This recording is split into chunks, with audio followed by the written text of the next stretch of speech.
We're doing it again. Yes, we are. Roll up, everybody gather, come and join. One man went to mow. Yes, we are doing it again. Yes, we're doing it again. I am here. Where are you? Come join. Let's do it one more time. Not one more time, but really yet again, because we're doing it continuously and routinely. So let's continue doing it. That dance, let's dance it once again. That Oyo laughing guy with the funny glasses, he is in situation. Situate yourself with me. One man went to mow, the eagle has landed. Water, only water. Water, only water. Where they see ma. Water, water, water, water, water, water, water, water, water, water, water. Water, only water. Where they see ma. Hapa o naido. Hapa o naido. Hapa you don't come o.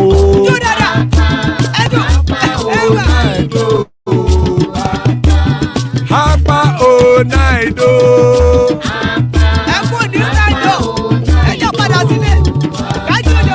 Oro kẹ̀kẹ́ ẹlẹ́mù yé o. Oro kẹ̀kẹ́. Ilé sọ́díyà kẹ̀kẹ́ rẹ̀ lẹ́mù rẹ̀ o. Oro kẹ̀kẹ́. Bọ́bí Master kẹ̀kẹ́ rẹ̀ lẹ́mù rẹ̀ o. Oro kẹ̀kẹ́. Chifu Fáìlà tí kẹ̀kẹ́ rẹ̀ lẹ́mù rẹ̀ o. Oro kẹ̀kẹ́. Eruku lẹ̀lẹ̀ ẹlẹ́mù dé. Eruku lẹ̀lẹ̀ ẹlẹ́mù dòde. Eruku lẹ̀lẹ̀ ẹgbẹ́ ẹlẹ́mù dòde ó jàre o. Eruku lẹ̀lẹ̀ ẹlẹ́mù dòde. Eruku lẹ̀lẹ̀ Ghana ti dé ẹgbẹ́ bọ́dì o. Ọmọ ẹlẹ́yẹ ẹ̀yẹ ẹ̀yẹ o ó dìle o. Odúyẹ̀lá ẹ̀yẹ o ó dìle o. Ọmọ ẹlẹ́yẹ Petrosonama ẹ̀yẹ o ó dìle o. Ọmọ ẹlẹ́yẹ Petrosodúnkẹ́ ẹ̀yẹ rẹ̀ ó dìle o. Ọmọ ẹlẹ́yẹ ẹlẹ́kọ̀ ọ̀run mú ìní o.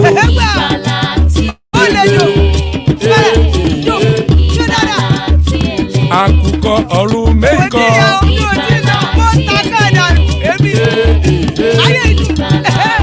Ikú kò ní rí wa gbèsè o.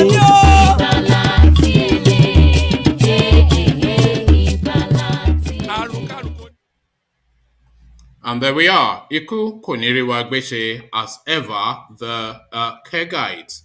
Iku Koniriwa Gbeshe, as guys, I bring you this. Amnesty International reacts to Buhari's Minister Lai Mohammed's denial of Lagos #EndSARS panel report. So we expected an avalanche of response to this, and it's coming thick and fast, led ably by Amnesty International. Again, Amnesty International reacts to Buhari's Minister Lai Mohammed's denial of Lagos panel #EndSARS panel report. So quite what Lai Mohammed has to say, we find out in the fullness of. So still within Lai Mohammed and his response, of course, she was never going to keep quiet, and she speaks. If he had said anything different, you would have been surprised. Aisha Yesufu reacts to Lai Mohammed's comment on Lagos #EndSARS panel report. So, like I said, an avalanche of response, and that, of course, will always sweep up a name like Aisha Yesufu. So now this is a human interest story. Do not let hunger and starvation ravage Nigeria. Actress Uche Elendu begs God. Listen to this now. This is why this woman is saying this. Actress Uche Elendu begs God as price of egg hits 90 naira for one. So once upon a time, you could buy a crate of egg, and once upon a time is not that long upon a time ago. Just in the immediate to medium past, you could buy a crate of eggs in Nigeria for 50 naira or even 40 naira in the interiors, but no more. 90 naira will struggle to get you one egg. Again, do not let hunger and starvation ravage Nigeria. Actress Uche Elendu begs God as price of egg hits 90 naira for one. So it's a thing, but it is a thing. Even more egregious and indeed outrageous, this next headline. Outrage as Adamawa politician allegedly awards scholarship of 1,000 naira to his constituents. So this is the thing, the Mickey taking, the piece taking. These people are just mocking us right, left, and center. Outrage as Adamawa politician allegedly awards scholarship of 1,000 naira to his constituents. So quite what that 1,000 naira is intended for, we'll find out in the fullness of. And still, in the fullness of, we find this out as well. 2023 vote buying. Shehu Sani knocks Buhari's government over plans to end fuel subsidy, pay poor Nigerians 5,000 naira monthly. So essentially, I'm suspecting, having not read it yet, that he might well be hinting that the removal rather of the fuel subsidy is essentially to to essentially buy the next upcoming election. So they're just sweeping up all of the monies in Nigeria. These people have been since 2015. So just the level of looting and cruelty that is going on in that space. 2023 vote buying, Shehu Sani knocks Buhari government over plans to end fuel subsidy, pay poor Nigerians 5,000 naira monthly. So that is a thing, and what that means we'll find out in the fullness of. But before we find out anything in the fullness of, let me invite you, if you want to come and participate live on screen, to click on the hyperlink that I'm posting in the comment section now, and that will bring you onto the screen. But before we even proceed with anything, we're coming via our usual traditional quarters, which is the Eastern quarters. They danced it once, they danced it twice, they're dancing it again. Another Python dance. Do I pop? O Mary Wonizu, Woniroya, Abakare, Mama Daora, Kula Pori Mary Nandi, Nandi win the war. Python dance one, Python dance two, now Python dance three. Kula Pori Mary Nandi, Nandi win the war. Python dance one, Python dance two. Na Python dance three. Una bogi meri nande. Nande bu onye du aimo. O meri wone nizu miroya. Abakare mamanda ora. Una bogi meri nande. Nande win the war. Python dance one, Python dance two. Na Python dance three. Una bogi meri nande. Nande win the war. Python dance one, Python dance two. Na Python dance three. Una bogi meri nande. Nande win the war. Python dance one, Python dance two. Na Python dance three. Una bogi meri nande. Nande win the war. Python dance one, Python dance two. Na Python dance three. Una bogi meri nande. Nande win the war. Python dance one, Python dance two. Na Python dance three. Una bogi meri nande. And there we are. Nnamdi Mati Winnie Wo, Python Dancy, Python Dancy. Nnamdi Mati Winnie Wo, Python Dancy, Python Dancy. Nnamdi Mati Winnie Wo, as guys, I bring you this. Amnesty International reacts to Buhari's Minister Lai Mohammed's denial of Lagos #EndSARS panel report. Amnesty International on Tuesday stated that it was not surprised by the government's denial of the Lekki tollgate incident. The country director, Amnesty International Nigeria, Osae Ojigbo, revealed this whilst reacting to the federal government's comment on the Lagos #EndSARS probe panel report on a channel's television program.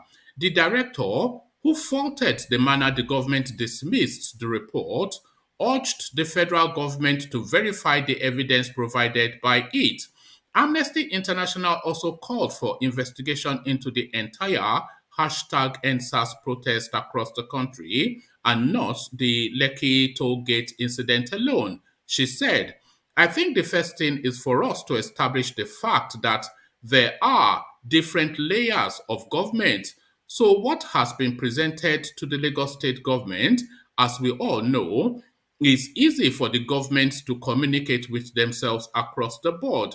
I think the minister, with his position in government, should liaise with the state authorities to clarify or check information with regards to the panel's work.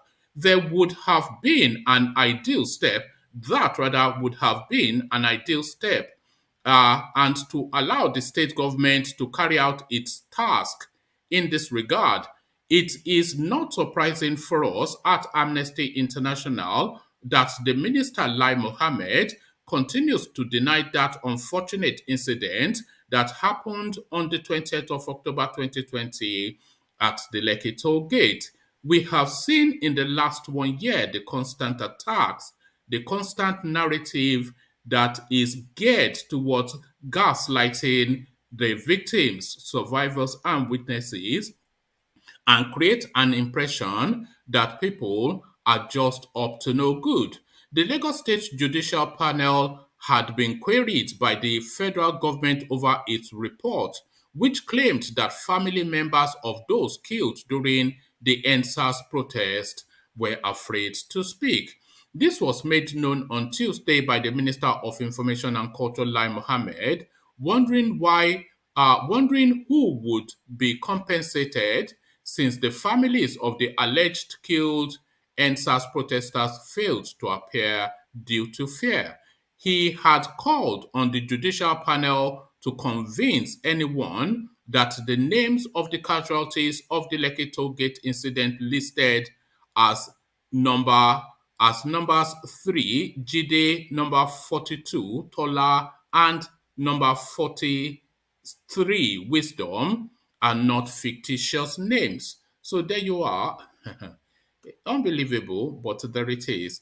We can only really say the word unbelievable because there's no eloquence that can there's no eloquence that can capture the incredulity of what we hear and see and experience in Nigeria.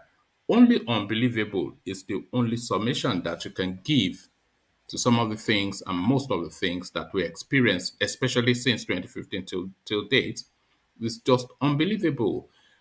Still unbelievable. If he had said anything different, you would be surprised. Aisha Yesufu reacts to Lai Mohammed's comment on Lagos uh, #EndSARS panel report. Activist Aisha Yesufu says she would have been surprised if the Minister of Information and Culture, Lai Mohammed, had said anything different about the Lagos State EndSARS panel report. On Tuesday, Mr. Mohammed held a press conference where he rubbished the panel report, saying the report is filled with discrepancies, etc.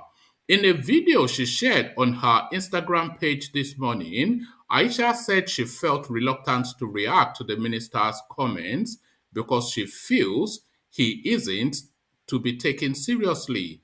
According to her, I don't understand. I should respond to Lai Mohammed or the statement he uh, I don't understand. I should respond to Lai Mohammed or the statement that he made about the EndSARS panel findings. How would you be talking about Lai Mohammed? Who is Lai Mohammed? You don't talk about serious things and bring in Lai Mohammed for what? If it is comedy skit, yes, it's available. But on serious issues, what do you expect from him? If he had said anything different, you would be surprised now. I don't have energy to waste on non-issues. So there you are. That is Aisha Yesufu's just a Sabic put down of the tribal marks guy from Kwara State just incredulous response to what essentially a tragedy within the Nigerian space. It befuddles the mind, of course, but then, of course, we have to constantly go to that word unbelievable because you don't have the range of words, and I do not think that the range of words exist to have full expression on the Nigerian space. You just have to say it is unbelievable. Some of the things, these people were died. You see, these people were died. You see, I can't even put words together anymore. These people have died, and we saw video clips. Did we not see video clips that were published of the army shooting into the crowd? So if they shoot into the crowd, a dense crowd, what would be the consequences of that? Would that just give them just a minor ping and then they'll scurry off, or would that just kill them? You point a K-47 into a crowd and you open fire, and you are saying nobody died. Did we not see those clips? So this is the thing now. You start to doubt yourself just because of just how incredulous, just the audacity of these people. It just the senses. But let Aisha Yesufu articulate it for her. Let Aisha Yesufu rather articulate it for us in her own words. So let's listen to Aisha for a moment. I don't understand. I should respond to Lai Mohammed on the statement he made about the EndSARS Lagos panel findings. Oh, ah, Atena attack, my people say they talk better matter. Frog go come, talk say he no get tea. How you gonna bring Lai Mohammed talk? I mean, who is Lai Mohammed? Who be Lai Mohammed? They know they talk better matter when you go they bring Lai Mohammed name inside. For what now? If his comedy skit now, pale, he get the full grand. But serious matter, we are discussing serious matter. You are bringing Lai Mohammed inside that.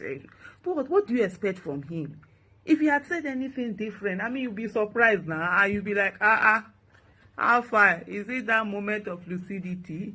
It does happen. But it doesn't last long, So what? Because I don't get time. I don't get. So there you are. That was Aisha Yesufu speaking for all of us, essentially, and so say all of us, because we just tire of the weight of this ludicrousness. Just the weight of it is a real burden. It's an albatross around the neck of the entirety of the totality of all of us in that country. Just the weight of these things that they're asking us to carry. We saw the army opening fire into a crowd with AK-47, and you are telling us that nobody died. We saw it. We saw it. We saw it was played copiously all over the media. We saw it. It was streamed live. We saw it. The army opening fire into a crowd, and you, some tribal marked or walla guy from Kwara, you are telling us that nobody died. Unbelievable. You cannot find words beyond that. Unbelievable. But there you are. That is just the Nigerian space. It will scramble your brain and turn you into like a minor mad person. This also turns you completely insane. I do not let hunger and starvation ravage Nigeria. Actress Uche Elendu begs God as price of egg hits 90 naira for one. So there it is. Actress Uche Elendu has appealed to God not to allow hunger and starvation to ravage Nigeria. The actress made the prayer whilst reacting to the price of eggs. According to her, one egg now costs 19 naira. See what she wrote below. So let's see what she wrote below. Egg is 90 naira. Oh Lord, help your children. Do not let hunger and starvation ravage Nigeria. Egg is now luxury. How much then will the chicken that lays the egg cost? I fear for the masses. But that is really essentially where the fear is. You cannot survive in that country unless you take to alternative means. And those alternative means will scar you permanently, if not injure you physically or do away with your life. Walking dead, essentially the masses in Nigeria, they're just walking deads. They are walking corpses. Egg now a luxury. Egg now a luxury. This is it, the 25th wealthiest country in the world.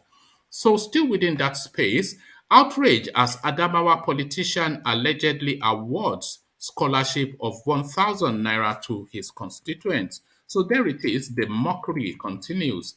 A politician in Adamawa state is receiving heat after he was pictured giving 1,000 naira to his constituents. Adamawa indigents claim the paltry sum given to the youths of Mayo Belwa by the member representing their constituency is for, and they put this in quotation marks, scholarship. Nigerians are asking how that amount is supposed Nigerians are asking how that amount is supposed to help subsidize the education of the recipients who are students of FCE Yola. So here, so the it's a Twitter exchange. So let's see now how the exchange goes on Twitter. So this is Ahmed Mohammed Tuga. He comes in first. Honorable member representing Mayo Belwa gave scholarship of 1,000 naira each to his constituents studying at FCE Yola. So this is the thing. And then Mohammed Gaddaf Abdullahi comes back. So to give student 1,000 naira, you need to snap them and post it to the world. Our nowadays politicians are total disgrace and failure. So that is what what Mohammed Gaddaf Abdullahi had to say in alarm. Modobo Boboji, he comes in.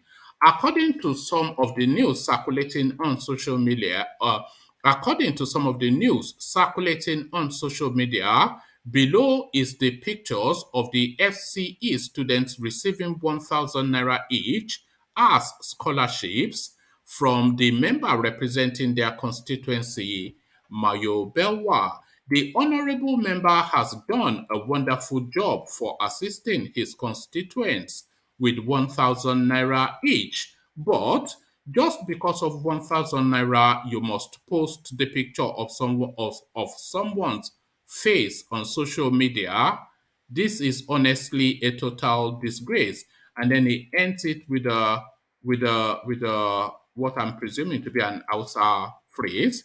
Kai Ana Ishkanchi a Nigeria. So whatever that means, I'm not sure that is meant to be complimentary towards that person. So just look at that now. This guy would have collected millions, no doubt, for what essentially he would describe as this project. And then he goes to his constituency and he hands over uh, 1,000 naira to these poor sods, and then he takes photos to paste all over social media to show his man of the people credentials and his largesse to his constituency. And when those students come out of school now, he will say that he sponsored their education and he has the photographs to prove it.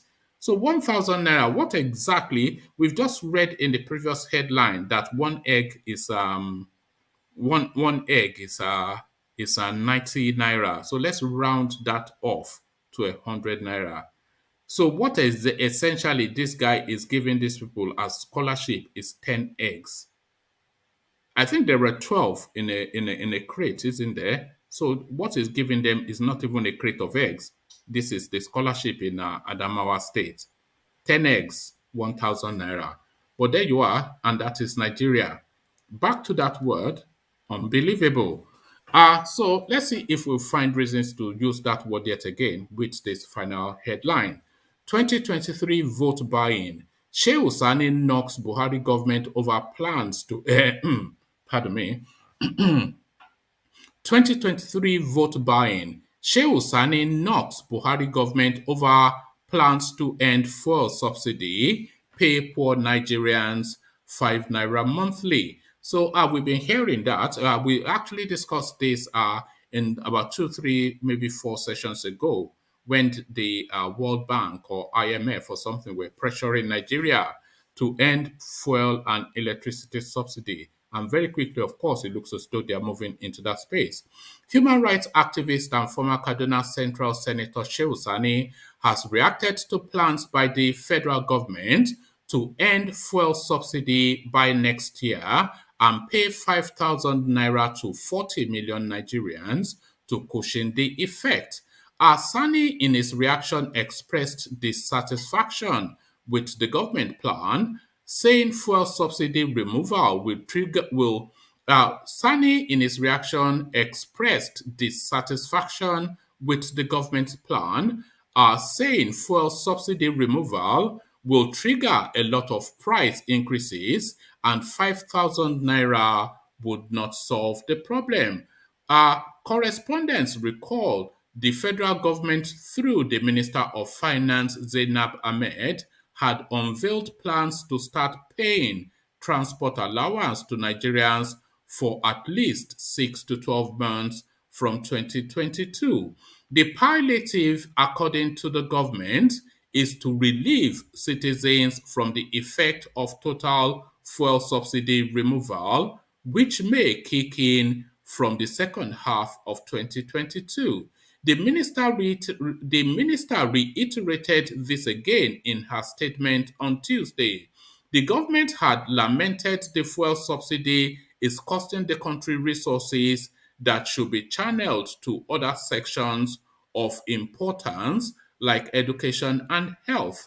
The group managing director of the Nigerian Petroleum Company, Male Kyari, also on Tuesday hinted that the price of petrol will rise to 340 naira in 2020.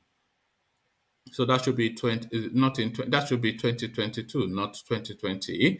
Kerry disclosed this during the presentation of the World Bank Nigeria Development Update November 2021 edition titled Time for Business Unusual in Abuja. According to the GMD of NNPC, fuel subsidy removal will be effected in 2022. Reacting to the government's position, our Senator Sani wrote, when the pump price rises to 340, salaries and wages will be worthless. Landlords will increase the rent, the schools will increase the tuition, and parents must pay. Food prices, transport, water, and electricity bills will jerk up. They live on Mars or think 5,000 naira can solve all these problems. He also accused the government of trying to use the transport fare allowance as a tool for vote buying ahead of the 2023 general election. The last time they shared 10,000 the last time they shared 10,000 naira market money before the election. This time they want to share 5,000 naira transport fare to 40 million Nigeria before the election, he wrote on Twitter. So there you are, unbelievable. Nothing insulates the Nigerian person. It's just endless suffering, and that is the life of the Nigerian masses.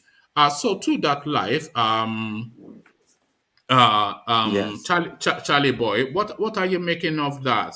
They wanted to remove fuel subsidy in Nigeria. What are you making of that? Do you even have any understanding of that, Charlie Boy? Yeah. eh, Cool. I think, in my opinion, I think Nigeria should move forward. Nigeria should get away from fuel, from gasoline. They should move some to electric, like what the world's moving toward. It'll help Nigeria come, because Nigeria should know without gas. Eventually, gas will run out. Eventually, all the gas around the world, the supply of gas will eventually run out. So Nigeria need to figure out something that example. I don't think the supply of gas will be running out Yeah, yeah, anytime soon, yeah, and yeah. But no country has left gas just yet. I'm assuming by I know. gas But you mean woman, petrol. I know, You I mean know what you petrol, mean. don't you? But Because hold on, do you mean petrol? Because I know you are Americans. You call petrol gas. So by gas, do you mean petrol? no, no. The way I'm saying this, because look, example, Immigrants, like if you go to United Emirates, they used to be a gasoline country, but they changed because the world is changing from gas. The world gas for climate change, the world is changing from gas. That's why you see a lot of those Asian countries move to electric, African, Asian countries, and European countries, and America. So that's why Nigeria need to move ahead. We can't move backwards and then moving forward. We can't be doing that. We have to copy what they're doing. If they're moving like we have to go move to that too. For us, it's gonna affect our economy. And Nigeria should. And here's what gas in Nigeria supposed to. You know there's Nigeria have, hold on, Charles. You know there's no electricity in Nigeria. You know that. yeah. Okay, Um, so how did they then move to electric cars when we don't have electricity? no, the reason I'm saying this, the reason why Nigeria should move, because if Nigeria don't move now, when all the countries in the world become electric, Nigeria economy to be bad. Nigeria gonna lose very bad in all this. But that is the thing. Because You know, once go on. because I'm starting to see all African countries are starting to go into electric. It's like South Which Africa, Kenya, it's gonna move forward. Nigeria's moving no. backwards. I'm not sure that South Africa or Kenya, where No, do they no. have? Well, I mean, here's the two. I'm supposed to say West Africa people, where the thing is so bad. Compared to East Africa, Do you think they are does not backward? have to move forward. Hold on. Do you think they are backward in West Africa? Do you think they are backward? Yes, I think so. Because compared to East African countries, though come to their development, it's much. They go on beyond when they build something. Do you think they are dumb in West Africa? Do you think they are dumb? Yes, I think no. Here's that compared to a corrupt guy in Kenya, at least Do you he think uses corrupt money. hold on. Do you think it's because they are black that they are dumb? No, no. I think no. Here's the reason why I say that. Here's the East Africa, same Africa, but he actually. Why is it the corrupt people in Kenya will at least build something for the people compared to a corrupt guy in Nigeria? There's a difference. You could be co-op. At least you use your co-op money to build something. Compared to Kenya, at least in Kenya, we usually co-op people in Kenya will build skyscrapers or walls. That's what you usually do in Kenya. People will wish your co-op, but Nigeria don't do nothing. So you know I'm getting at one man. You see, that's the problem. That's why this is why I say East Africa is developing faster than West Africa. Because they co-op people there, at least build something for the people. How have you reached that conclusion? You've never been to East Africa, so Here's one realistic conclusion. Second, most people who visit Africa, they'll go to East Africa. That's a fact. Why do you think that is? Because the reason why is that because no, East Africa is safe. Second, East Africa is developed. Second, East Africa people are nice and they have tools and that's something they want to see. Okay. I'm not sure that I agree with that. I think. Would you say that the East Africans are more malleable than the West Africans? They are more easily led, and they are more subservient in their ways. They see white people as better than them, and But why are you agreeing that? West Africans don't. Nigerians certainly don't. So No, would that explain it? Because the I'm, white man, he wants to be treated like a master when he goes to Africa, and nobody will treat you like a master in Nigeria. I know you don't agree, but that's the truth. West Africa people know the truth. I'm sorry, that's the truth. No, no, They don't know the truth. no. We have to interrogate that truth. It's not the truth because you say it. Huh? Because Charlie I boy? think for the only way West Africa will actually develop, West Africa is people from other countries come and visit your country. You need people to visit your country. That's the way to grow the economy. If people cannot visit your country, then the economy can go down. I think that's one good advantage of East Africa. The reason why East Africa is doing so well, Africa. So many people around the world come to East Africa to see lions, tigers, see all the animals. But See the there you infrastructure are. and But stuff. that's wildlife, though. That's wildlife. That's not human input. No, wildlife. No. They also see wildlife. They also see the infrastructure, the culture, and people. The reason why West Africa, most people in West Africa don't care about wildlife. Almost all the natural resources in West Africa being destroyed. They cut down the jungle, being cutting down. See, Nigeria destroying all the jungle, be cutting down, pollution everywhere in West Africa. That's the reason why most people around the world don't come to West Africa, because they don't care about the wild. They don't care. That's why I think West Africa need to learn a lesson from East Africa. Need to learn a lesson. Look at Ethiopia for it. They need to learn a lesson how to make a country develop. One good example. Rwanda was in genocide, but the reason why Rwanda changed, because Rwanda realized that they need to help the people. Yeah, why is that? Why is that Rwanda one of the best countries in Africa? So many people Rwanda will go to Rwanda. They have the best natural park, because Rwanda is thinking ahead. Rwanda had genocide, but not for mistake. The reason why West Africa is behind, because West African people, you're only thinking about money. But the co-op people in West Africa, if you're a co-op, I know if you're a co-op, use your money for good. That's one thing I like about that's one I would have a co-op Kenya than a co-op Nigerian. Here's the reason why. People in Kenya are co-op, at least they build walls and infrastructure for the people. That's the difference.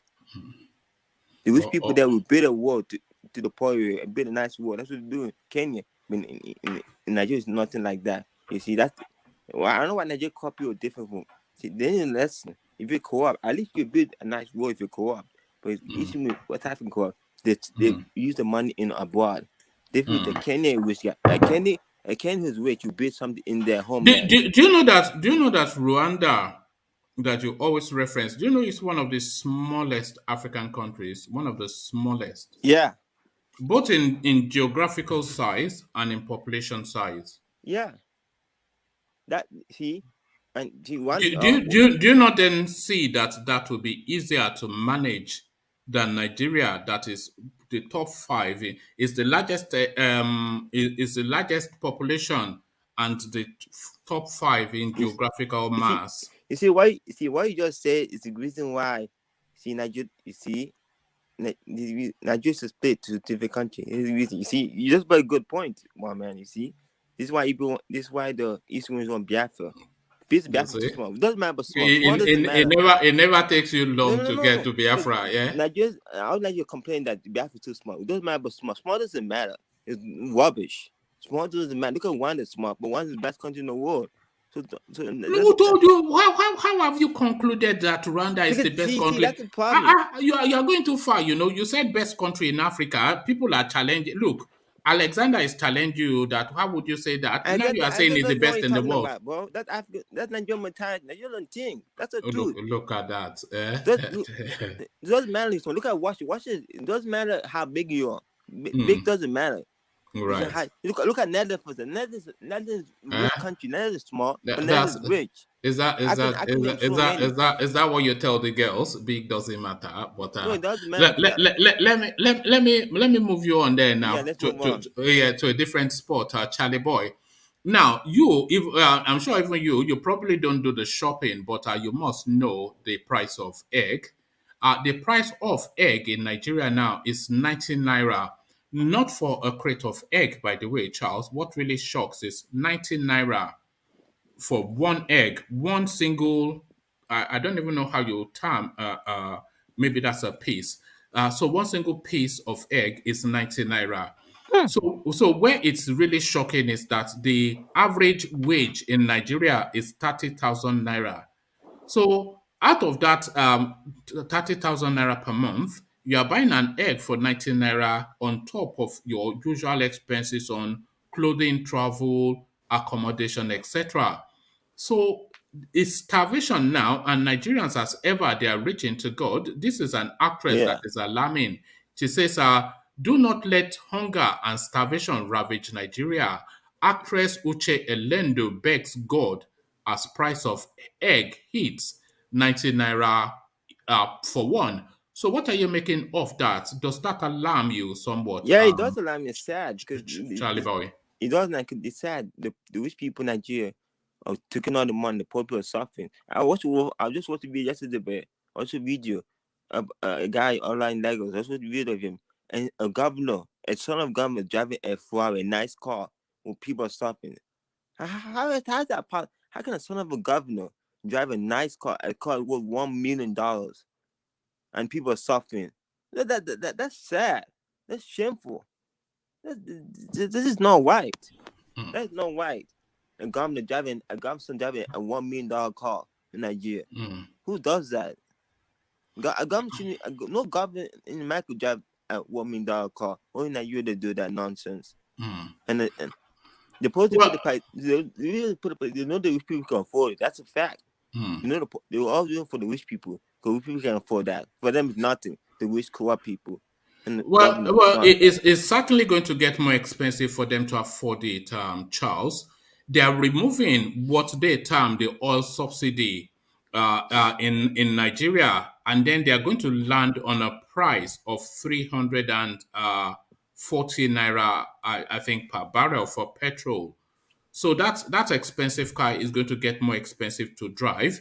But what is even going to get more expensive is life just to live in Nigeria.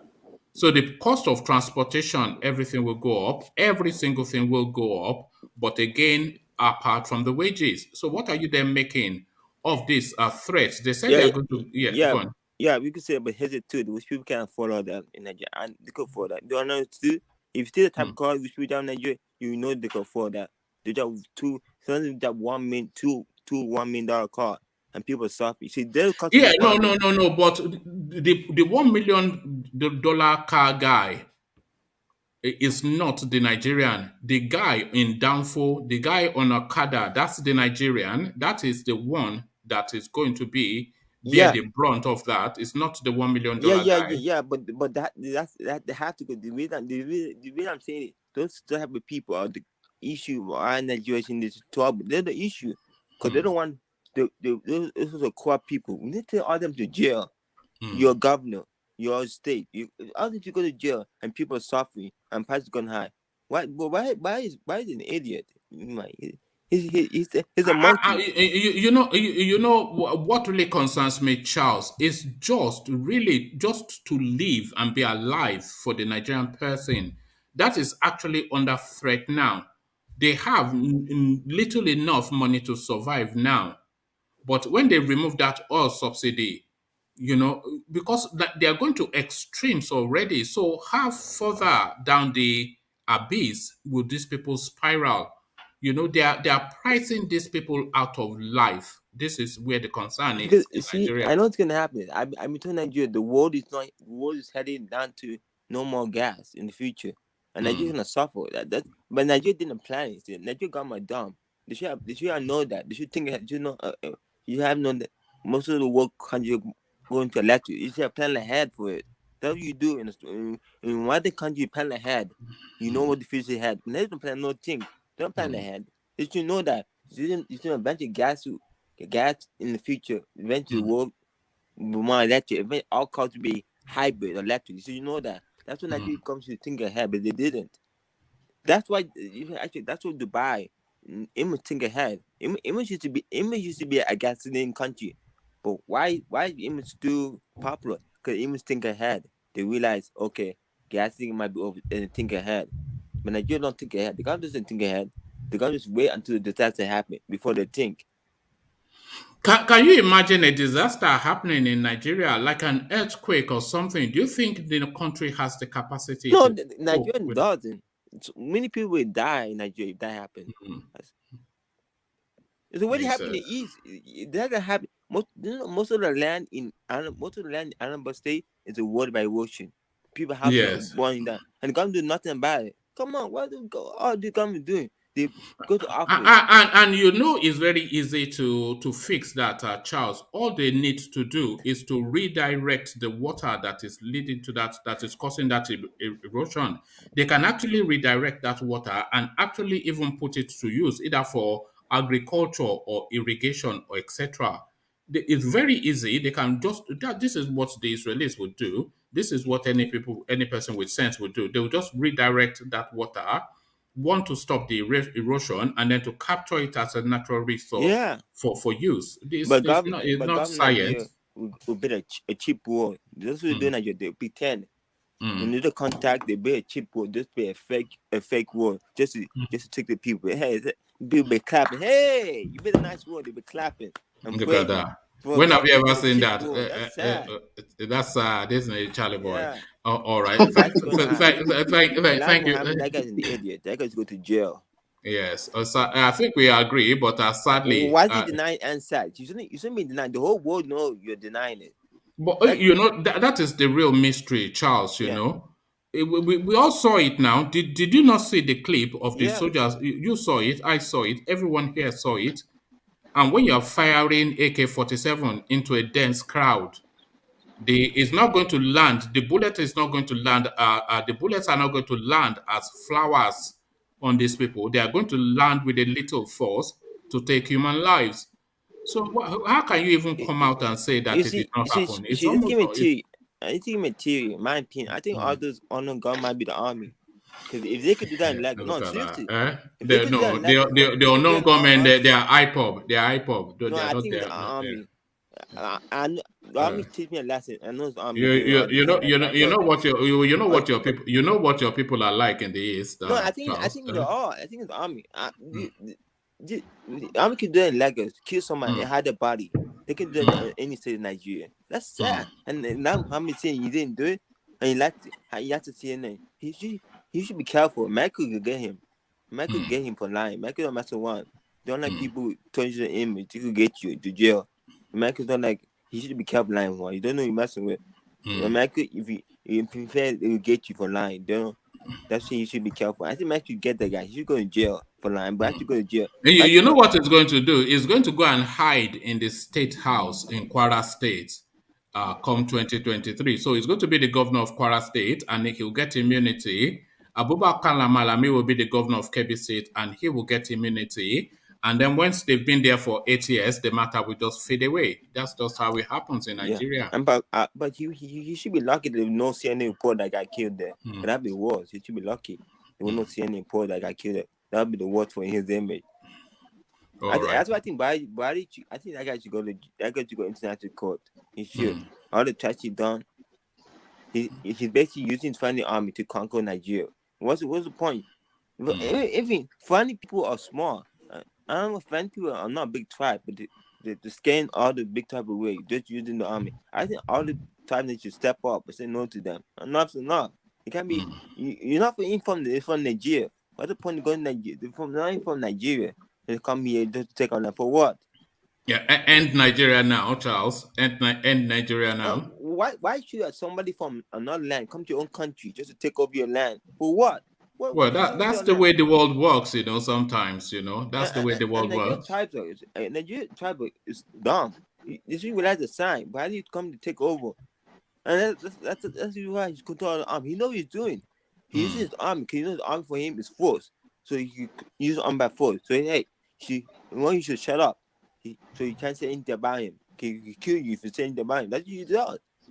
All these governors are standing there like chicken. They just stand up. Yeah, but is that working though? Because he has killed a lot of people, but the voices have not been silenced. So is that working for him? You will say he's still in government, but is that really working for him? That Yamoto thing that you're talking about. And why should the West West Ibuhon in America? What the hell should West? What they did for what? Why should West that guy when he saying they killing people? Enough for that guy. Seriously. All right. I'm tired of that buddy. He should go away. I swear. Next government he should be arrested fully. He should be in jail for I don't care how many years. He should be in jail. He's too old and doing all this crap. Enough's enough. I'm tired of this guy. Enough's enough. All right. Just stand up for your future. Stand up for your future. Stand up. Enough's enough. For your grandkids, for your family. Enough's enough. All right. Thank you, Charlie boy. So thank you, Charles. Thank you for all that. So from Charles, let's go on to Ajanle Koko who joins us. Ajanle Koko, are you there? Good morning, one man. How are you? I'm good. Good to see you. Ajanle Koko. So we've been waiting for him to speak, and he spoke yesterday. And of course, he did not say anything different from our anticipation. Lai Mohammed calls a press conference to rubbish the Lagos report and to cast aspersions on the reputation and character of the panelists. This was his response to that report. So very quick and fast responses to his response are coming in, with Amnesty International essentially calling him an idiot, and Aisha Yesufu saying, "Why are we still wasting time with this guy?" So to Lai Mohammed's response to the panel report and the responses to that response, Ajan Lekoko, your thoughts? Hi, good morning, everybody on the platform. Charles, I really enjoy your contribution this morning. Vin, how are you? I'm fine, sir. Good afternoon from Ghana. Are you still at your farm or you back home? No, I'm still there. Okay. All right. One man, I'm not surprised with Lai Mohammed continue to defend that or how do I put this? I'm not surprised that they condemned that report. Does it sadden you that it did? Does it sadden you? No, it doesn't. It doesn't sadden me. It doesn't sadden me. He's one of those criminal running the state, particularly with a job to defend their atrocities they commit every day against the people of Nigeria. Lai Mohammed will never be on the side of the people. We should know that for sure. He will. It's the job that the position that is occupied is a position of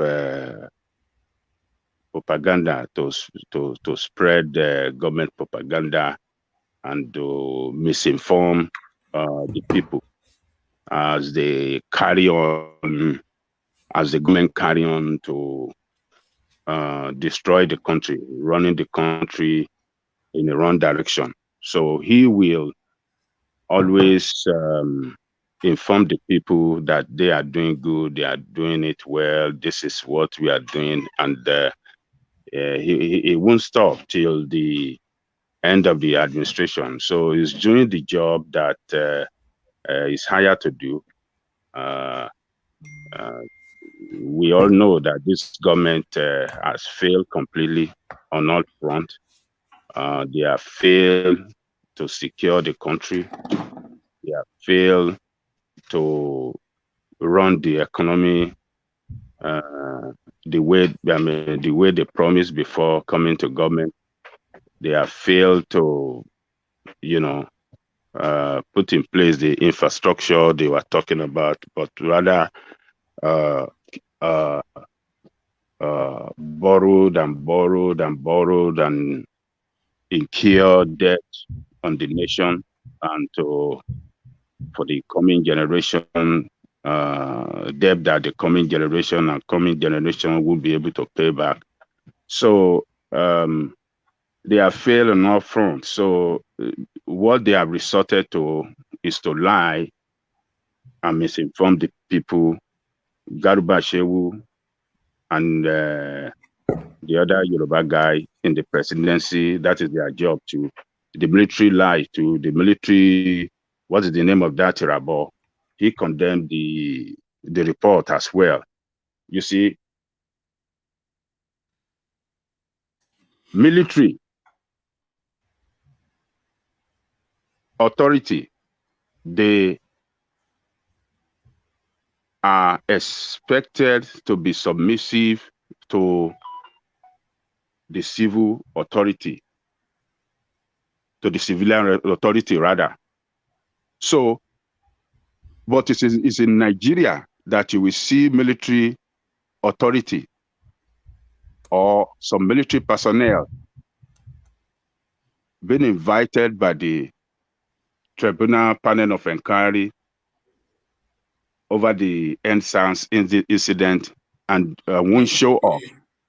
You know, Ajanle Koko, this was a debate that I was having with Jafar just yesterday, and that was trying to say to me that the Nigerians must subordinate themselves to the army. This was essentially what Jafar was trying to, that we have to Why subordinate. should I was saying to him that this army, they are civil servants, then that's their job. And he was saying that no, that we have to, bow our heads for army people, you know. I don't know why people talk like that. Hmm. He lives in America. He see how things is run here. Several times the Congress will invite the military personnel to come and explain some military incident or situation in Afghanistan. You will see 5-star general will sit in front of the congressmen and they be pushing very hard questions to him. And they will never not show up when they are invited because they are submissive to civilian authority. Under normal circumstances, we hire them and we are their master. So anytime that they are called upon to come and answer some question, they have to show up, and whatever recommendation that is given by the Congress or the constituted authority against the military authority, so it shall be. That is how the state is run. So, but Nigeria being a state that been run by criminals, the civilians are criminals. The civilian in power, they are criminal. The military in uniform, they are criminal. They kill Nigerians too. That's what they do. They cannot defend the territorial integrity effectively the way they are expected to. They fail. Nigeria has lost ground to criminal in the north, all over. The police, those ones are criminal too in uniform, that kill students, they kill Nigerians. So the purpose they are meant for, they are failed to be upright in the purpose they are meant for. But it looked like the military and the police, what they are meant for is just to defend the criminal in power against the people. Whenever the people or any group of person stand up to challenge their criminal way of doing things, then they will use them against the people. So Lai Mohammed is just doing the job to continue, defending the criminal in powers, and I'm not surprised about what he said, but we should welcome the Amnesty International for their condemnation of his statement. It is barbaric, openly. For that man to come, it is barbaric, openly defending criminality, killing of people that we all saw the video, we saw what happened, and is condemning the good job of these people of high integrity, people that did their job very, very well. The whole world is watching them. They are not going to escape this, mama. They will never escape it. After the but they will, though. They will escape. They will escape it, though, because they've done it in the past. They've done it in the past. Now we've seen. The past. Then the way we were, the way the world was then is not the way the world is now. The world is we are so small now that we can see each other from any part of the world. Somebody in Australia, far away from this, maybe they are in another planet. We can see him right here on the video watching. We watch Sydney live every year when they are doing New Year celebration. We watch it live. So the world is so small now, and we can easily see what is going on every part of the world. So United States they have made a statement on that report. They requested for government action. UK have made a statement. European Union have made a statement. So they will come after them after leaving power. They think that they are not going to go free. Our people will take up gaze against these people. They have a lot of things to justify the criminality and extrajudicial killing and murderer and everything that they have committed against the people of Nigeria. They have all the facts that they will present before International Criminal Court of Justice. They have it. We are going to do it. Our people will do it. All right. We would like to see that happen, if only to mark the example that this is the point which should not be passed. But a point has been passed, Ajanle Koko. 19 naira for one piece of egg. This is what one actress is alarming at. One piece of egg, just one, 19 naira. Did you ever think you will see or hear of the day? 19 naira for one piece of egg. What does this translate to the man on the street in Nigeria? Look, one man. And also, sorry, Ajanle Koko, sweep that up with now them intending to remove the subsidy completely to mark a benchmark of 340 for petrol. So all of that to the common man in Nigeria. Okay, right now they have not removed the subsidy, and it's 19 naira. The price of egg is 19 naira. Yeah, that's what I'm saying. Yes. The price of egg is 19 naira per one. One piece of egg is 19 naira when subsidy have not been removed. So when they remove subsidy, what is going to be the price of one egg? Maybe it's going to go to like 200 naira or 300 naira, right? And that will look, when I was growing up, egg is how much do we buy a crate of egg? A crate of egg, then let me say, before we change our currency to naira, I'm not sure if it's up to. I'm not sure if it's up to 10 It's no money. It's just no money now. It's no money. And I remember when, because my mom has a provision store, that one of these our family Ajanle Koko.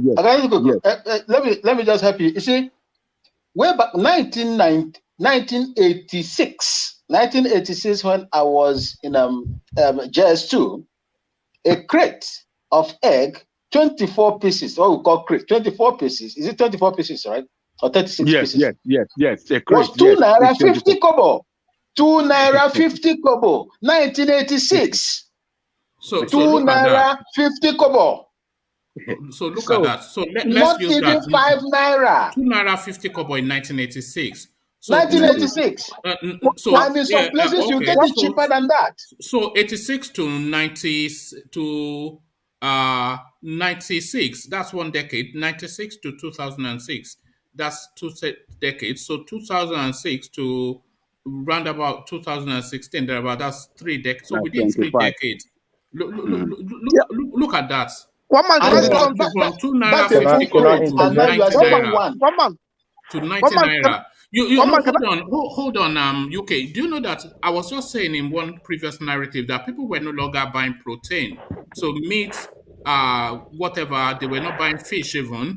They're just buying pepper and oil to cook soup now and buy egg into it. So that egg now being removed. But UK wanted to say, Okay, one man, I want to say something. I remember when I was like 7 years, I went and buy egg. Somebody gave me money. I buy egg. Do you know that?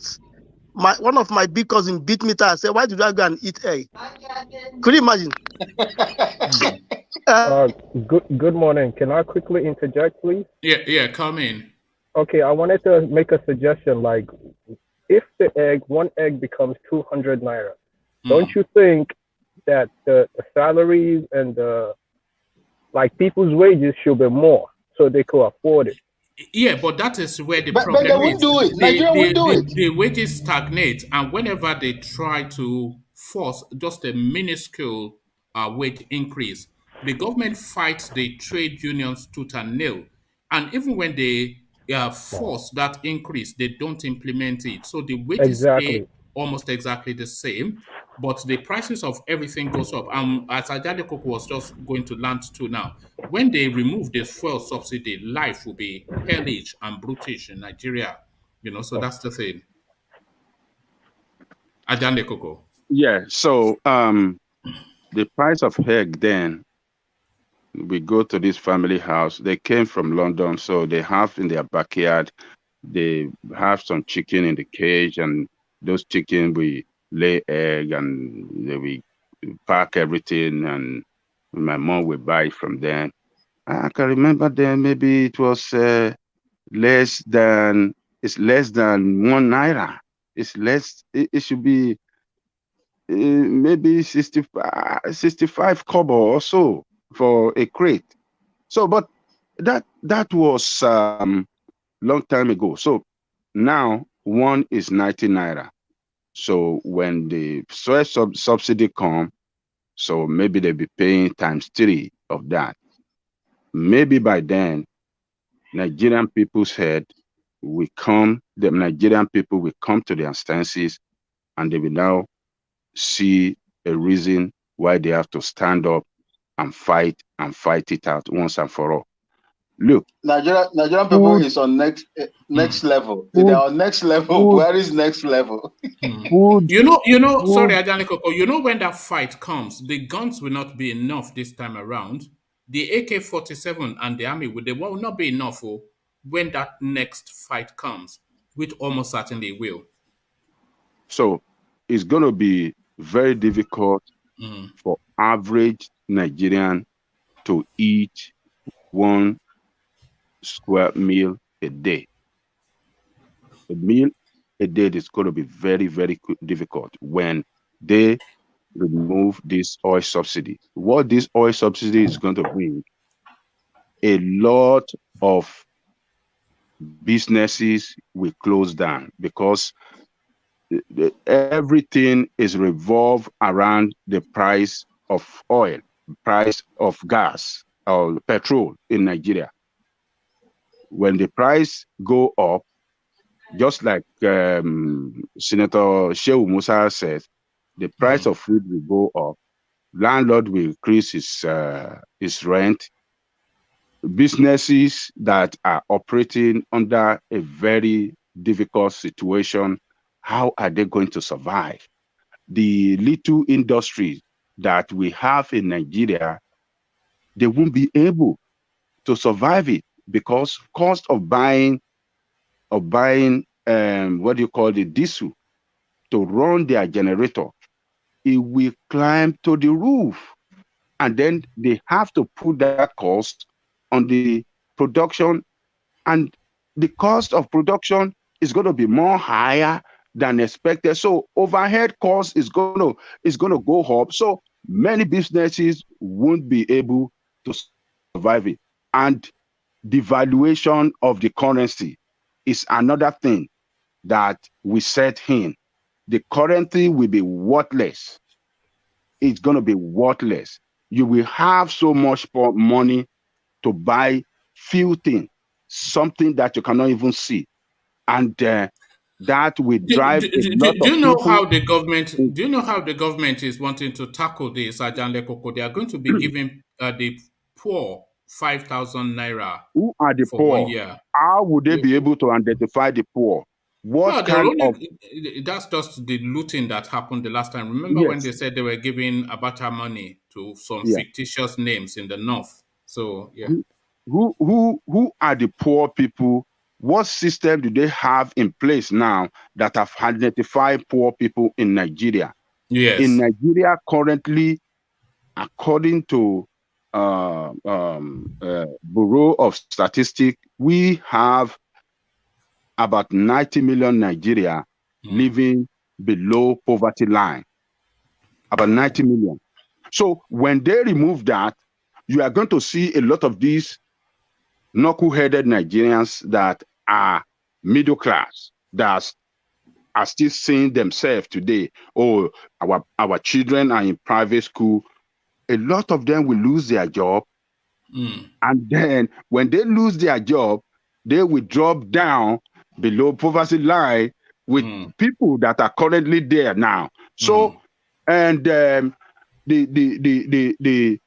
school fees of their children will go up because the price go to affect the prices of everything across all industries will be affected in Nigeria. Cost of transportation, cost of food, cost of goods, cost of everything is going to be. Where will the affordability come from? Is the question. So if everything goes up, but the people are not able to pay, then how is that space? What happens to that space?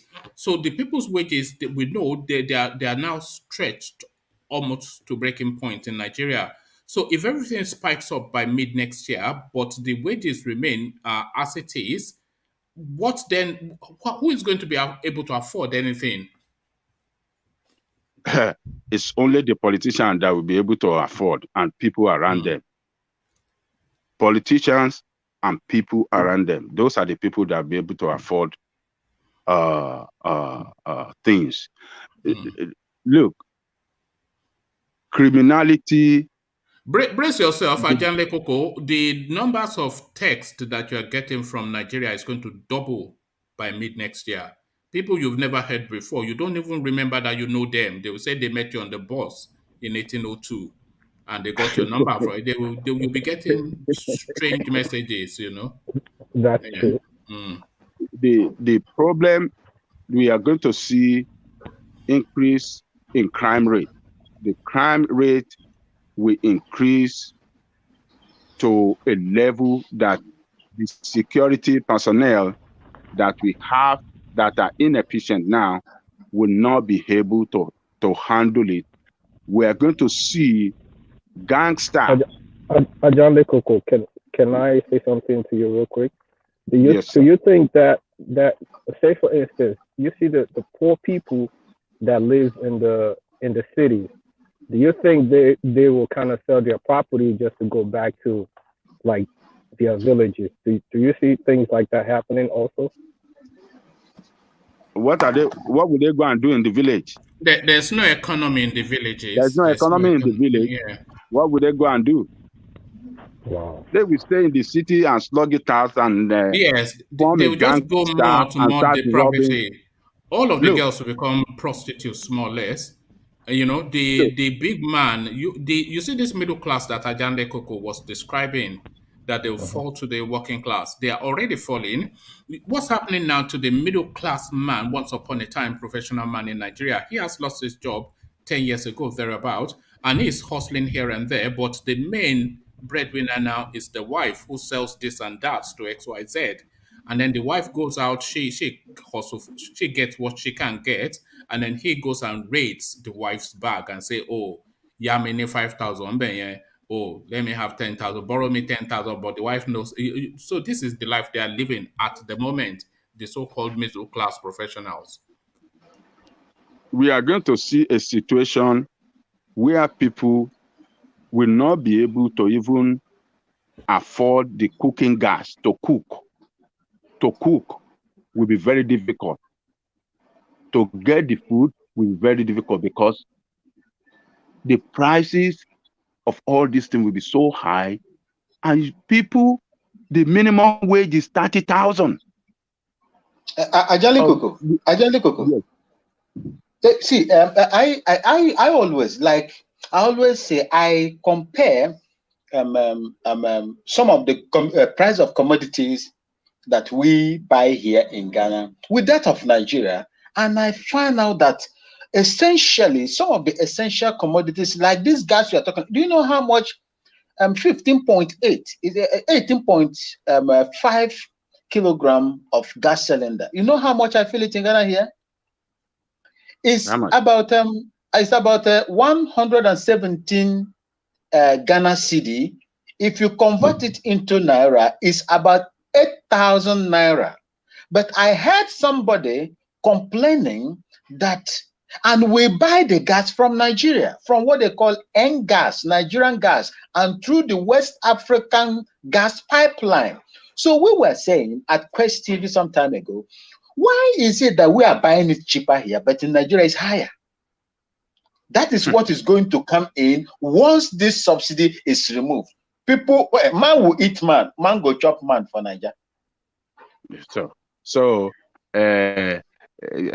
gas price, I mean, the liquefied gas for cooking is going to be very difficult to even buy. Right now, they used to buy it for how much? Maybe it's about 15,000 naira.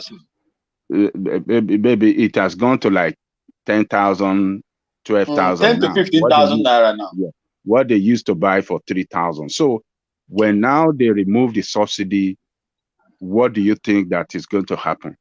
The people, the restaurants owner, everywhere now, some of them are closing down because they couldn't meet, cost of cooking by yourself is so expensive now. So we are going to find ourselves in a situation that is going to be very, very horrible.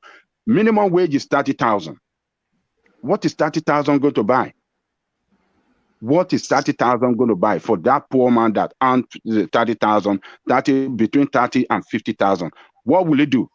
How will he be able to pay for those that are employed, though? Yes. How will he be able to pay the rent? How will he be able to pay transportation? How will he be able to feed the children? How will he be able to pay the school fee of the children? They are emasculating the Nigerian male. Once they are turning them into Okobo, this is what they are going to do. One man. But with your permission, what I see Muhammadu Buhari came to do is to put southern Nigeria apart with northern Nigeria in terms of, let me say, a poverty line. That is what he came to do. That is the next level. Because in as much as people in the north are very poor, then the south are a little bit up there, and you want to bring everybody. Why can't you fight so that these people will come up? Good policies. Why can't you do that? I agree. I agree with what you're saying, but carry on here. You see, so this is some of the things. When you look at it, bring people up, look for people that will give you good policies in order to bring out these people. Take the Indian system, take the China system, look at how you are going to bring these people. We have so much resources in that country that nobody's supposed to even go and queue for visa to leave that country. But these people, I do not know what is wrong with them. Thank you, sir. Hey, Vin, I agree with what you said. That comment, that statement you made now, I agree in totality with it. And I want to tell you this. I want to tell everybody on the platform. That is the reason why this man started from day one. This one is just one of it. He has started from day one by his nepotistic tendency. Exactly. He has carried out many actions. He has always been resentful and envious of the South. He particularly, Buhari, he has always been resentful and envious of the South. He thinks he thinks we unfairly advantage ourselves, but we only advantage ourselves with education and intellect. Now, we've never controlled the government, so why is it resenting the space? This is the thing. So he has started it from day one. Nepotistic tendency, we have seen it. The Ruga, he brought it, we push back. The open grazing, we push back. The intrusion of this criminal on our homeland, Igogon and other places, Igbo land, these people, the Middle Belt town, killing people, all across the country. Who among them has he arrested and put in detention and put on trial the way he's doing Kano? We have not seen it. And Igboho, But and our brother Igboho. And he can use all means to get Kano. Kidnap him and rendition him here. Savage Igboho house, make him run away to an exile. So, but who are we supposed to blame? Is it not our people that surround him that cannot stand up and challenge him? So, look, that is why I will not go for any one of these people like Ochibajo or Tinubu or anyone of them. They are enabler. They enable this man to carry out all this atrocity against their people. I clap for you, sir. These people are all the same people. Oshibajo, look, Oshibajo before the re-election, was it not the one distributing 10,000 at the market? To market woman? You think he didn't know what he was doing? After their election, have you seen him back to the market sharing that money? So now they are talking just like Senator Shehu Musa said, that they are saying they want to start giving poor people when they stop remove the oil subsidy, they want to start giving poor people. This is another way of deceiving the people again. And you will see our people campaigning and doing this. So we have bad people leading us. So those people that are leading us, if we the people cannot really challenge the people and hold them responsible for their atrocity, for empowering this man to continue to kill us and destroy our economic well-being, that is, we are doomed. This party has come to destroy Nigeria. We should not vote for anybody among them. Don't vote for Tinubu or anyone. But the problem that the country is going to face is this. We have millions of youth that are unemployed. When they remove this petrol subsidy, unemployment youth, we are sitting on a you said they would take to criminality, Ajanle Koko, which I agree, and they would take to criminality in the first instance. But when you break into the house of an angry man, he will fight you gun for gun, machete for machete, because people will not be willing to be robbed anymore. So even criminality might not be an option for these youths anymore. They have to point in the direction that the pain is coming from. Because breaking into people's, even when you break into their house and you see that the pot is empty, you will even want to give them money for that are coming to rob them. The criminality might not even be the way out anymore. People have to now confront the problem that is facing them. Yeah, come in, son of Adam. Yeah, come in. You see, when you say criminality, it has levels.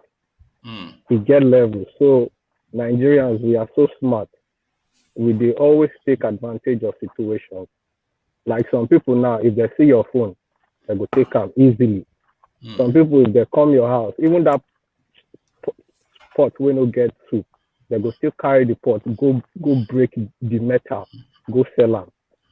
You understand what I'm saying? So Nigerians will, I think we will continue to be in this situation until everybody cannot. And drugs and alcoholism will spike up because people will seek to escape from the situation that they're in some mental form. Drugs and alcoholism. Codeine, this cough syrup.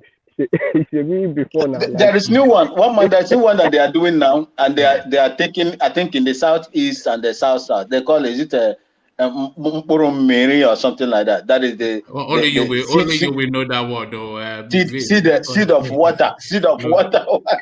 Which one are you talking about? Is that another Nduguru though? Are we back to Nduguru? Mockery. That seed of water or crystal. Is this is it a met something? Metformin also metformin, yeah, or metformin, I think. Yeah. Meta something. That's what they are taking now. It's a silver crystal, drug, very an illicit drug, very dangerous and addictive. Go ahead, sir. All right. So, thank you, Vin. So we are in for. I want him to remove it. That will bring revolution quick. He should remove it. Let the people feel the pain. When those people that we in diaspora and be calling upon stand up, this is democracy. You don't allow people to continue to loot your resources and showing it to you that they're looting it, showing it to you that nothing you can do. Let them do it. Can I ask you a quick question? When you say revolution, how do you see it? Do you mean physical revolution or verbal revolution? I'm sorry to cut you off. It's gonna be physical. You are going to see crises everywhere. People will stand up, and there's going to be problem everywhere. Because look, they want to kill the people, right? This is an effort to, they've been stealing, been looting, and they looted everything dry. And they have borrowed and borrowed and borrowed.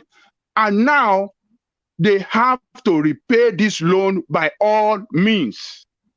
And to repay the loan is to deny you, the people, the little thing that you still enjoy. They want to take it from you now to pay the debt that they have fraudulently incurred on the nation.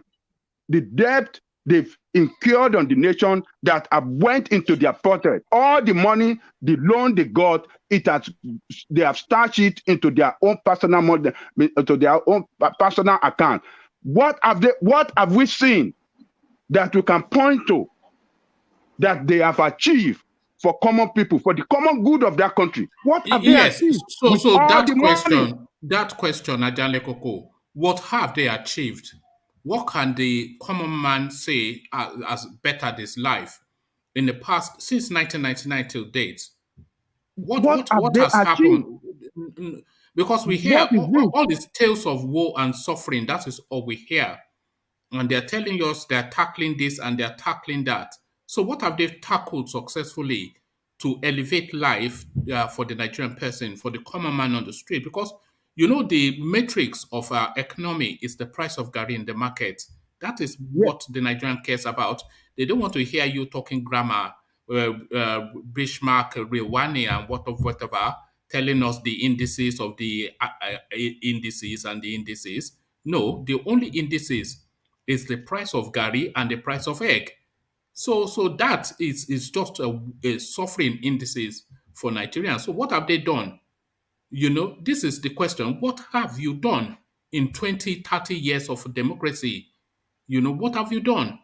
Everything spikes up, people suffer, and they suffer again for that better day, 30 years, nothing improves. What have you done? Indices, nonsense. Nothing to show that they have done. Is it the good road they have put around the nation that we can see that, they have done the good? Is it the electricity they have put in place? Is it the security? Is it the security that they have put in place? Is it the better public function? Is it the education? Is it the health? Is it the health? These people are showing it to this 30 years, 35 years even now. What they are showing it to you. They are showing it to you that they are incompetent, that they are mediocre, that they are not capable of doing anything. And you people bastard continue to vote for them. I will come and tell you indices. To enable them. Indices. Some idiot will come and defend them. Some idiot among us. We come and defend them. I wish they do it. Let them go ahead and do it. And let us see what is going to happen. That will bring judgment on this criminal quick. The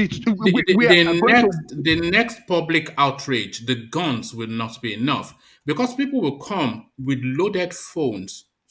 Every single person is online saying that if I die, then they will be filming that bullet as it comes towards them. So the guns will not be enough for the next public outrage in Nigeria. The guns will not. Danladi and Yamotu, they will not be enough. The shooting will not be enough. Let me tell you, what we are going to see. I was talking on the joblessness. It is going to start. It is going to start from the federal level. People will lose their job. The state level, a lot of civil servants will lose their job, as well as the what do you call it? At the local government law, a lot of personnel will be retrenched. They are going to that. That is the next stage. They are not telling you now. All these IMF conditionalities will come with joblessness, will come with retrenchment, because it's all about saving money. Save as much because the as IMF will demand that. The IMF will tell them to prune down the bureaucracy, which means job losses. That's usually the language. Prune down bureaucracy. That means sack people, and they will. IMF will squeeze them, and they will sack people. Haven't increased. It's going to be a hellish life in that country. Let them do it. They got to pass judgment against themselves. A lot of people sitting down on the fence are thinking that, well, let's still continue to manage. Let's still continue to pray. God can do this. They will know that when it comes to national development, progress, equity, justice, fairness, God doesn't listen. That does not concern God. It's you, people, that will stand up and fight for yourself. So let them do it. I want them to do it so that we will find solutions to the problem once and for all. Okay. Thank you, Adale Koko. Adale Koko, for reasons of time, let me go on to Son of Adam and have him tackle the next talking point. So this one is as funny as it is sad, Son of Adam. So this now parliamentarian from Adamawa State, he now want to be a philanthropist, which is good. But then, of course, the people are outraged. Outraged as Adamawa politician allegedly awards scholarship of 1,000 naira to his constituents. So 1,000 naira scholarship to students in higher education. This is now the mockery, the fun, the finger pointing and laughing. That what are you making of that? 1,000 naira scholarship for tertiary institution or higher level education students. What are you making? Is that not mockery? Yeah, it's a mockery, but to me, I always feel any alms giving is always an alms giving. You know, I wouldn't say it does make sense, but I would still say, okay, at least if you do them, it will still solve one problem or two. Everyone knows it doesn't make no sense, but me, I just believe in, you know, if he wants to be a philanthropist, good. That will do at least. He done doing your part now. He done. So if you know what makes everybody's thinking about. Hold on, Son of Adam. You know what makes it a mockery? He gives these people 1,000 naira, but then he invites a retinue of local media to come and take photographs of this philanthropy. So that 1,000 naira now, he is going to use it as campaign material, as man of the people, giving out. So it's not actually a gift. He's actually is exploitation in some form. If you look at it from another prism, just photo opportunity for 1,000 naira. And when these people graduate now from their institutions, he will turn up and say he sponsored their education because he gave them 1,000 naira once upon a time, and you has the photos to prove it. I judge with that now. It's terrible. It is. It is. There is no be something we could talk another thing. No be this one. One man. Son of Adam. Yes, now 1,000 Nigeria. One man say, I think Nigeria, he has done even better than Nigerian government. Nigerian government give 10,000 naira. But this man he single-handedly gave 1,000 naira. So the man he tried even more than the federal government. That is $2. That is $2. For education, though. And they call this scholarship. $2 scholarship. $2. And they took photos to show the public that it's approximately $2. They gave them $2 for their education in their polytechnic or technical school. Would that Oh, 1,000 Lord. even get them back from where they are to where they are going? Would it get them back to campus even in transport money? It never Oh, $2 God. scholarship. I This said is what he termed these it, people are scholarship. heartless, You know, and they are doing it openly. They don't mind. They continue doing this thing openly, and with impunity, nothing can happen. And the people sit down there and allow it. And you see the big smile on the student's face because he knows he will drink burukutu at least that night. Is it not in Anambra during the election? They gave them cutlasses. There you are.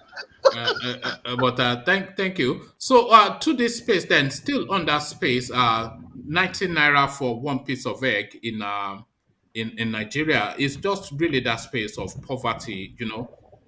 They say Nigeria is the poverty capital of the world, and you can see why they've arrived at that conclusion. 19 naira for one piece of egg, son of Adam. Have you ever heard of such a thing? I would, from my experience, I would say yes, because there was one time I was in Nigeria, like all of us. I said the way we they go, this pure water will still turn. How much? It was 5 naira then. I said this pure water will still turn 20 naira, and petrol money will still pass 100 naira. So, and then look at it today, it's even more than, I don't know. My problem with Nigeria is there is a way you, let me give a good a simple analogy.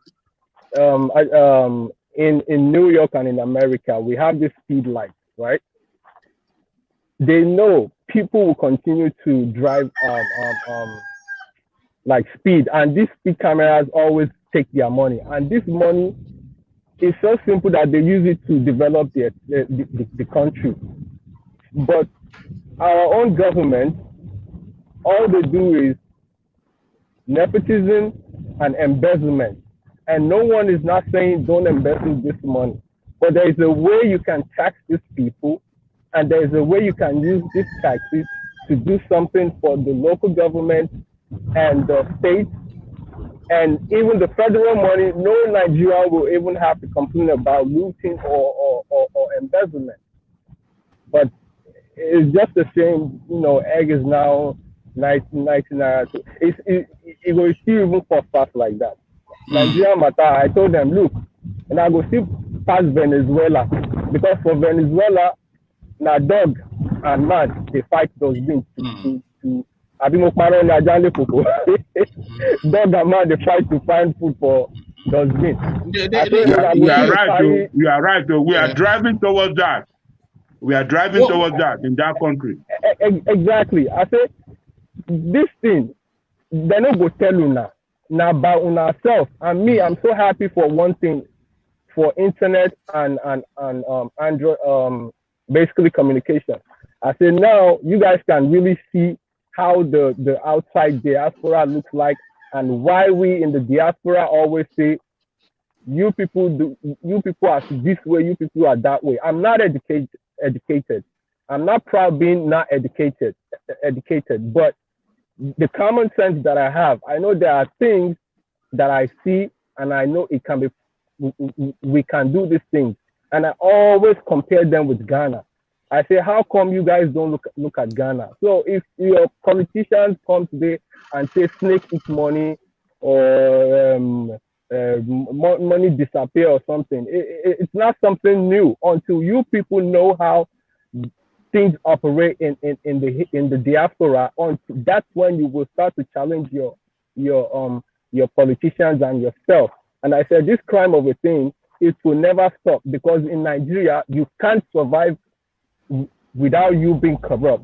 Because if you are not corrupt, say for instance you're employed in a certain area, if you're not corrupt, they will either do you babalawo or find a way to just Because the money is you're blocking people's money.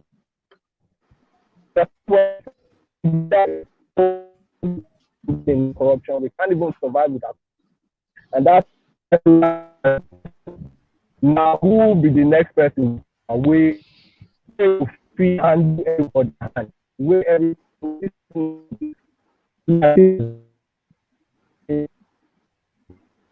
Okay, we're losing you a bit, but let me go on from you to Vin. But just off the back of what you said, Nigerians not eating from dustbin. This is, let me just give you a little vignette from stories of the past.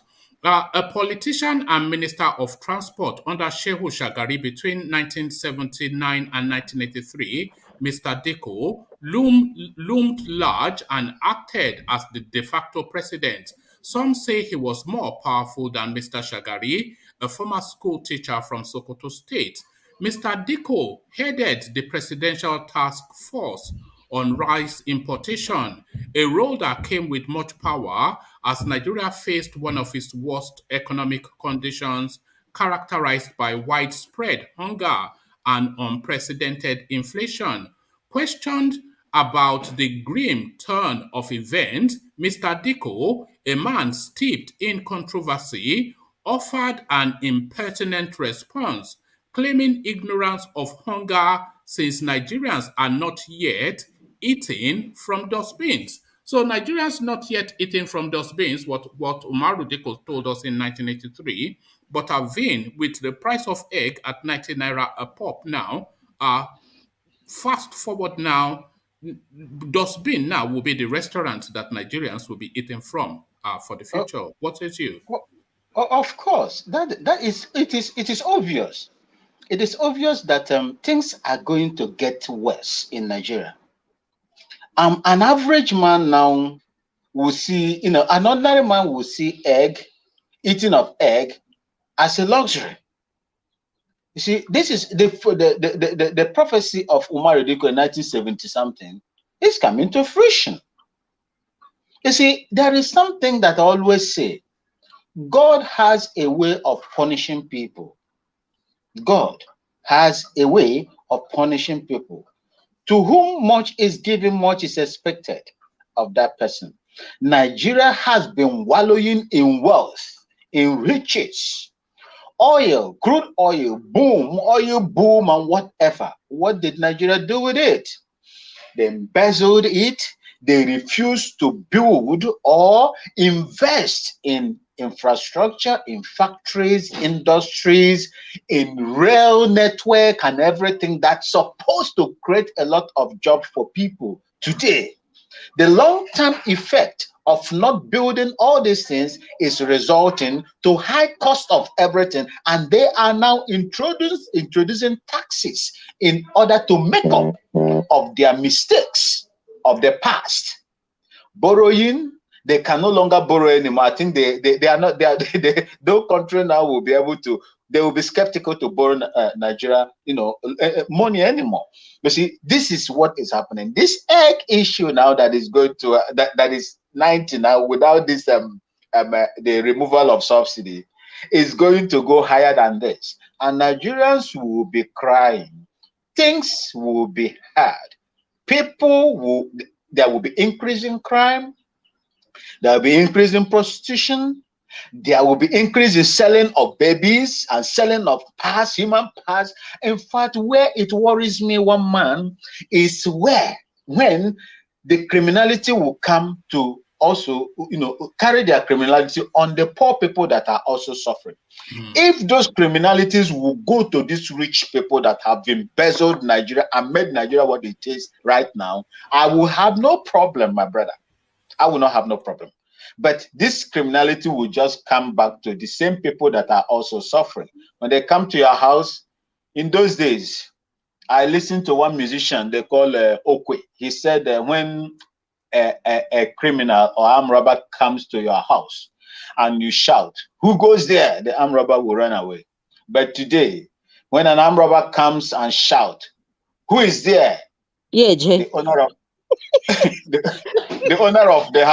the owner of the house will toilet on himself, on himself before he even see the arm robber himself. Bravin, you didn't get that right. He says, "Who goes there? Yeah, Jay. Okay, when then Chiwe." So this is exactly what is going to happen now. These people will be emboldened. The crime will increase. Taking abuse of drugs will increase. And this is some of the. If you go to the north, I don't know whether Jafar is here. When Jafar was in the north, he will bear me witness, about it. If you go to the northern part of Nigeria, because of the high level of poverty in that place, people were taking what they cannot even lay hand with, on let's say cocaine, heroin, and the rest of them. You know what they were taking? Solutions. Those, very poisonous substances they use in repairing, fixing, vulcanizers used to fix tires. That liquid thing that looks like gum, that is what they will pour into their hankies and start sniffing it in the north. You see, these are some of the things that will increase. I'm going to the 340, petrol liter, price for liter. What the federal government is. If you remember last time, I think was it early this year, somebody said, I think from the NNPC, said that Dangote will sell, petrol in line with the international benchmark. That is what he said. And today, you see what is happening. They are trying. You see, my own problem is this. It's not even the price. My problem is this. Why must a refinery license be given to one person from a particular ethnic group? Why is there no persons that has the capacity to build, let me just say, an average 40, 20,000 or 50,000 refinery in the Niger Delta? No, I think there are people doing that. They call them micro refineries. They call them micro. So there are people. Good. Okay. Now this is what is happening. The pegging it is now the price. I don't know. You see, when Goodluck Jonathan increased petrol, he campaigned for the removal of subsidy. They will also in cars. This same Buhari now, they organize themselves. Falana and Co, Tunde Bakari and Co, the Joy Bekwes, the Okorochas, and all the rest of them. They went on the street and they protested heavily. But today, where are these people? Where are these people that protested for just 140 naira, increase in petrol pump price? Where are they today? They are now dumb. They have not. Sir? The federal government have not. They haven't come out with a statement that they are going to. It is just people are just. IMF said it. Government have not responded. So we are waiting. The moment they come out with a statement that they are going to, you will surely see demonstration on the street. Okay. I disagree. Nigerians will do nothing about that. I disagree. Hold on. Just to bring Ajale Koko up to date with the latest development, the government have come out to say they would do that. Malebu Kyari, the NNPC. Kyari said it today, yes. Yeah. He has said that they will. I think it's one of the dailies, either Vanguard or Punch. Yeah. Can I interject one man? Male Kyari, the general just came out today, right? Yes, yeah, the general manager. Okay. Let's wait for human rights people. Let's wait. Vin, don't condemn here yet. Let's wait for their response. Can I interject? If we don't see their response in a week, then we will start condemning them. All right, let's hear from Bia. And thank you, Vin, but let's hear from Bia and then I'll round up. One man, I wanted to go to this, the other one. I wanted to talk to that a little. Yeah, I wanted to shut it down quickly because because of time. But thank you, Vin. We will reconvene, as you know, in the evening. But Bia, to you. You wanted to interject and then take the floor. Bia.